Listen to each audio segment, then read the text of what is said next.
adalah ngopi. Apa itu ngopi? Ngobrol perkara iman. Masya Allah. Subhanallah. Ini ada budaya ngopi itu nggak cuma sekedar ngopi, tapi ngomongin iman, men. Dan di sini kita punya tema hari ini. Berkahnya menjadi apa? Orang berilmu. Kita bakal ngomong orang berilmu. Di sini gue bersama teman-teman gue. Ada Aki. Dan bersama Aki siapa? Nanda. Saya teman-teman. Dan saya masih jomblo adalah Ardi. Ya, di sini kami akan berbicara tentang menurut kami sebagai pemuda ini enaknya jadi orang berilmu itu apa? Menurut lo apa, Dan? Ya, jadi begini, menurut saya orang berilmu itu yang pertama di generasi kita, generasi anak muda. Jadi orang yang berilmu itu berkahnya satu, banyak teman. Kenapa? Jadi semua orang bisa berteman. Jadi kalau kita berilmu pasti kita mempunyai banyak teman tanpa memilih satu sama lain. Ya, itu pendapat saya. Oke. Nah, kata Awilan apa tadi? Orang berilmu banyak temannya. Ya. Orang berilmu itu kan berpikir biasanya. Biasanya kalau orang berilmu itu teman tuh pilih-pilih. Biasanya kalau pilih-pilih itu tak banyak. Ya, jadi gini.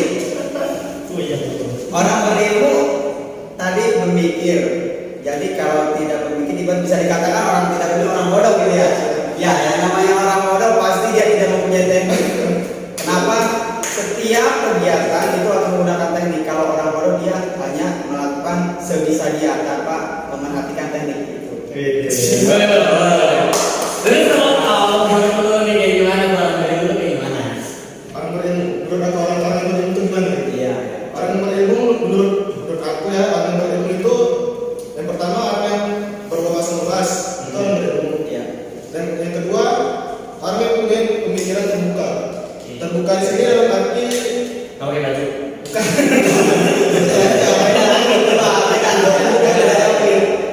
terbuka di sini berarti orang yang berilmu itu dia mampu mengeluarkan pendapatnya, menyampaikan pendapatnya untuk mendengar orang lain dan mendengar kritikan saran dari orang lain sehingga dia mengubah dirinya menjadi lebih baik lagi. Itu orang berilmu itu Subhanallah.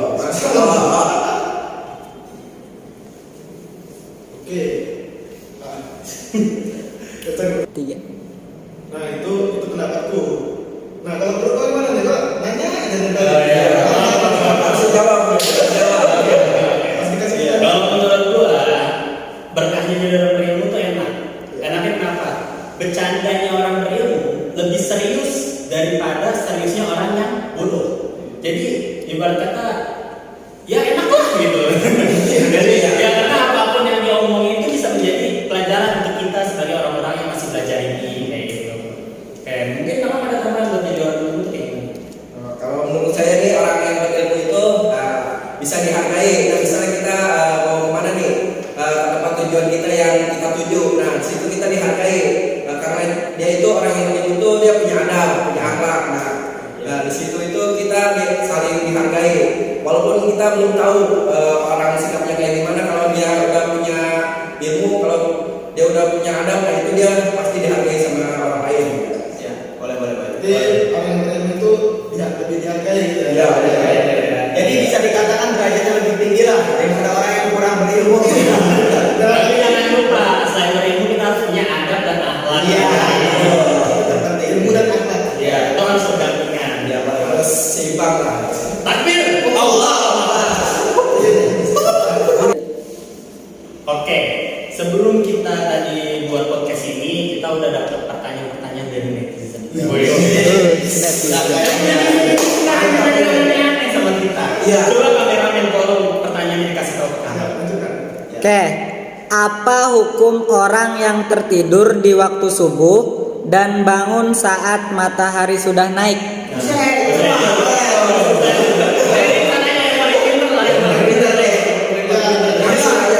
Biasa jelek orang kali ya. Enggak mungkin yang nanya kali ya. Mungkin. Ya silakan langsung dijawab aja. Netizen tahu aja.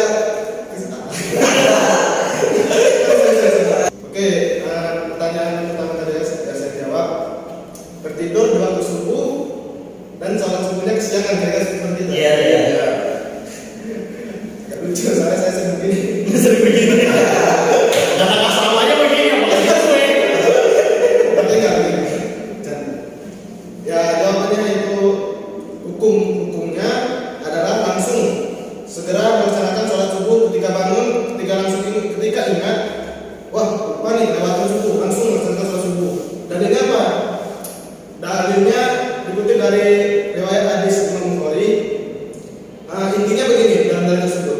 Ketika Rasulullah dan para sahabat sedang melakukan perjalanan, Bilal, salah satu sahabat Rasulullah, Bilal radhiyallahu anhu berkata, ya Rasulullah, engkau istirahat saja, biar aku menjaga kalian dan akan membangunkan saat waktu subuh telah tiba.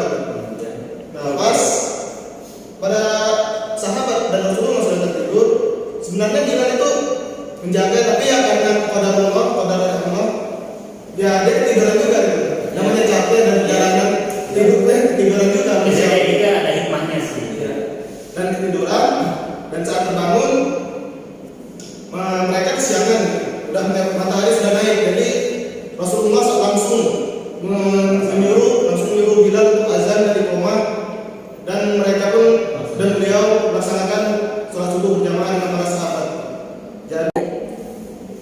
Jadi berdasarkan hadis di atas tadi yang telah saya sebutkan, jadi hukumnya itu sebenarnya boleh, tapi ya jangan keseringan. Ngapain juga? Islam itu mudah, tapi jangan digampangin. Ya, Tapi jangan kita sampai kayak gini. Misalkan kita sering begadang, terus sengaja nih biar dapat kemudahan itu malah kita tidur jam 3. Habis itu di subuhnya jam 11. Nah, kan nggak boleh. Subuhnya jam 11. Nggak boleh, itu sengaja. Masakan subuh juga Ya, subuh itu pembelian dubur itu. Oke, lanjut Mas Bunda, kameramen. Oke, ada pertanyaan lagi nih. Bagaimana menyikapi berteman dengan orang kafir atau orang non-muslim? Ini Kayaknya seru. Ya. Nendang nih. Bentar. Kafir ya? Kafir ini apa dulu nih? Kafir itu Artinya apa ini? ini ya, kafir itu buat teman-teman yang masih merasa aduh kayak terlalu kasar. Kafir itu adalah dari kata kaf, fa dan roh, yang artinya hati yang tertutup. Kalau dalam bahasa Inggris cover disebutnya tertutup. Bisa gitu. Dalam di Al-Quran itu disebutnya al-kafirun, artinya hati yang tertutup daripada keimanan kepada Allah. Jadi artinya ini mulia. Jadi jangan kita artinya itu cukup mulia. Jadi jangan sampai kita artikan kafir ini adalah sebuah sebutan yang kasar. Sungguh di Al-Quran itu tidak ada kata-kata yang kasar, tidak ada kata-kata yang buruk. Sungguh itu adalah kata firman daripada Allah Subhanahu wa taala. Ya, jadi begini.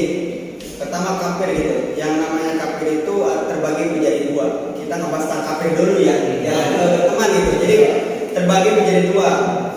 Kafir zimmi sama kafir harbi. Apa itu kafir? Apa itu kafir zimmi itu? Kafir zimmi itu adalah kafir yang hidup damai dengan umat Islam, sebagaimana hadis Rasulullah SAW. Oh, selesai. Ya, sebagaimana hadis Rasulullah SAW. Barang siapa yang mengganggu orang kafir, maka lawannya aku. Maka di situ sudah dijelaskan. Barang siapa yang mengganggu kafir zimmi, itu lawannya aku. Jadi aku itu kepada Rasulullah SAW. Jadi otomatis kita jangan mengganggu kafir zimmi. Nah, yang satu lagi yaitu kafir harbi. Jadi kafir harbi ini adalah kafir yang memerangi umat muslim. Contoh Yahudi, Israel. Ya, contohnya Yahudi Israel memerangi Palestina. Itu perkara tentang agama. Nah, jadi menurut saya, pendapat saya pribadi, kalau masalah berteman dengan non-muslim ataupun kafir itu boleh-boleh saja. Yang terpenting kita jangan mengikutkan masalah kita dengan keagamaan mereka. Ya, jadi sebagaimana Quran surat Al-Kafirun di ayat terakhir yang berbunyi A'udzubillahi minasyaitonirrajim Bismillahirrahmanirrahim lakum dinukum waliyadin, bagimu agamamu dan bagiku agamaku. Jadi kita masing-masing aja dalam urusan beragama. Tapi kalau urusan sosial kita harus ada bahasa Ya, boleh. Jadi Berarti berteman itu boleh, tapi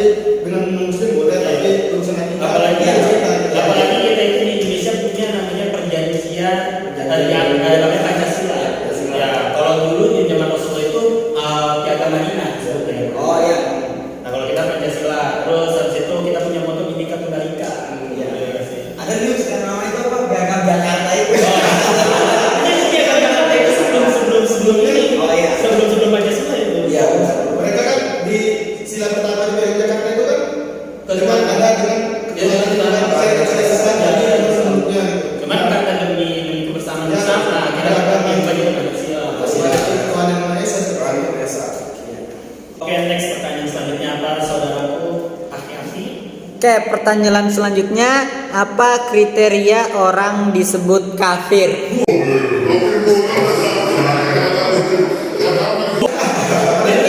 Apa nih dari kejadian-kejadian yang Aduh, kayaknya memang orang nanya apa ciri-ciri atau kriteria supaya orang nggak masuk surga. Jadi orang bisa belajar beriman. Tanya orang kriteria menjadi orang kafir. Enggak, mungkin gini, kita positif, mungkin masih terlalu awam dari itu. Oh ya, mungkin mereka mulai menjauhkan dari kekafiran itu. Ya, lebih tahu lebih detail lagi ya. Oke, itu siapa yang jawab? Tambah main kalau menurut saya itu kriteria orang disebut orang kafir itu yang pertama itu dia melakukan kesirikan. Nah, contohnya itu seperti pergi yang ke sisi yang dukun, contohnya kayak gitu. Dukun itu dia melakukan kesirikan. Nah, kayak kita mengajukan kesirikan ke pergi dukun itu kayak mau cepet kaya. Nah, supaya kita kaya Ini ya,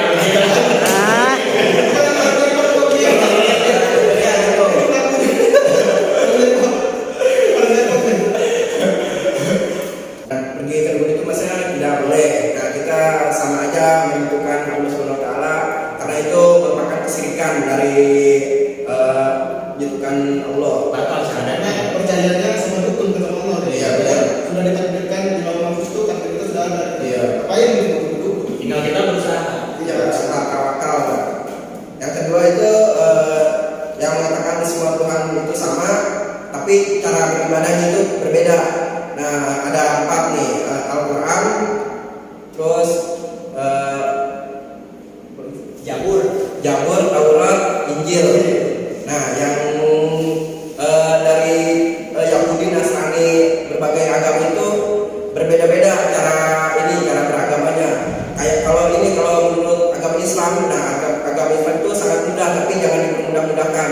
Nah, kita itu dari beragama Islam ini cara mengucapkan syahadat itu pasti masuk agama Islam dengan cara mudah. Tidak ada perangan, tidak ada ini Berarti jihad. masuk Islam itu gampang sebenarnya. Ya gampang. Baca syahadat. Terus kalau Injil, Nasrani, Yahudi itu kita Sebenarnya itu kitab Allah juga. Ya. Cuman karena sekarang tuh udah banyak diperbeda-bedakan, Ya. sudah banyak diganti-ganti ayat-ayatnya. Itu terjadi dari saat zaman Nabi Isa alaihissalam tuh udah terjadi, Nabi Musa pun udah terjadi, Taurat diacak-acak, Ya, benar. Injil diacak-acak pun udah terjadi. ya, betul. Oke, Nah, yang next. selanjutnya itu melakukan murtad atau pindah agama secara terang-terangan.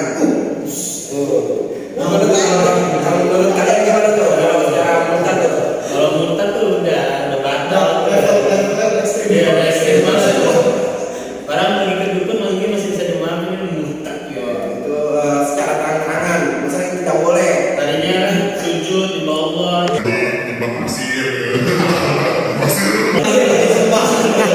Yang penting 5% dibandingin.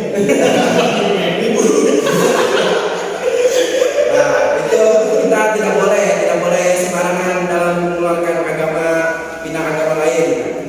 Contohnya kita masuk agama Islam, keluar sendiri dalam agama Kristen, Buddha, Yahudi kayak gitu, ini tidak boleh. Dan selanjutnya itu ngangkul adanya Nabi setelah mengakui adanya Nabi setelah Nabi Muhammad.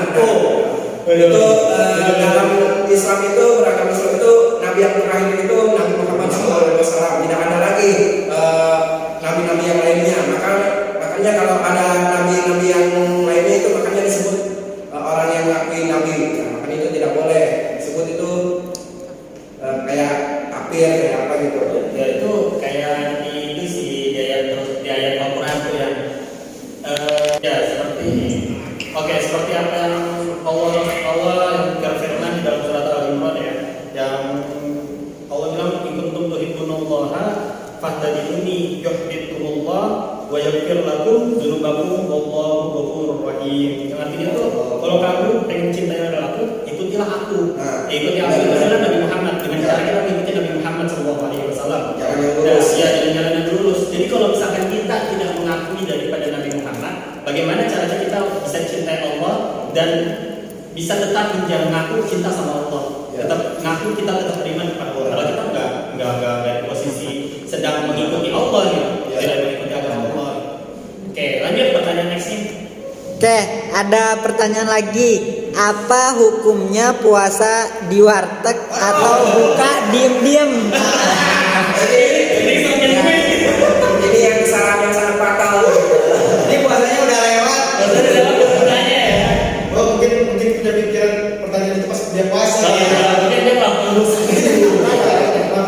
Dia menjadi apa namanya setan gantung. Kakinya, kepalanya nggak ada, kakinya ada. Nggak tahu pertanyaan, nggak tahu pengalaman dirinya sendiri. Iya.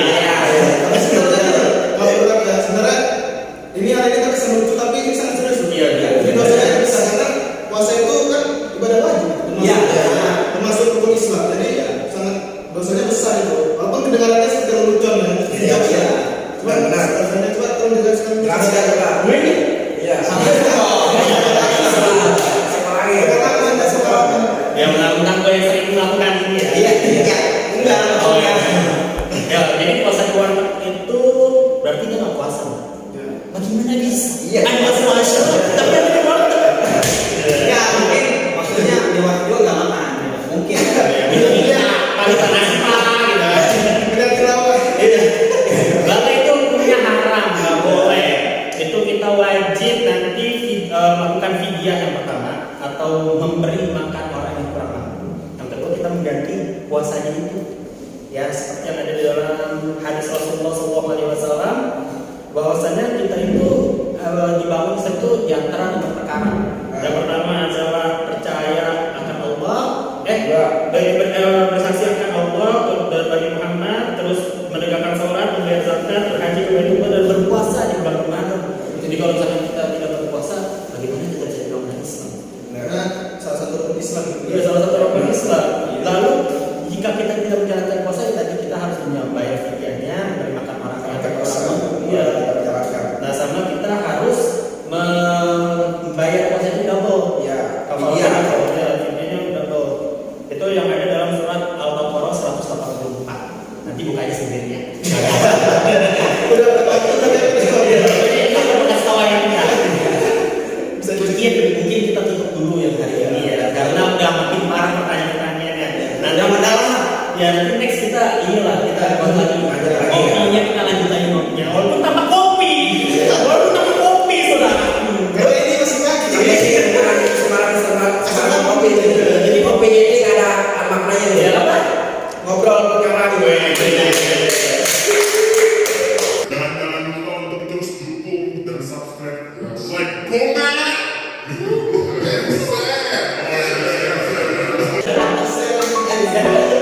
Oke.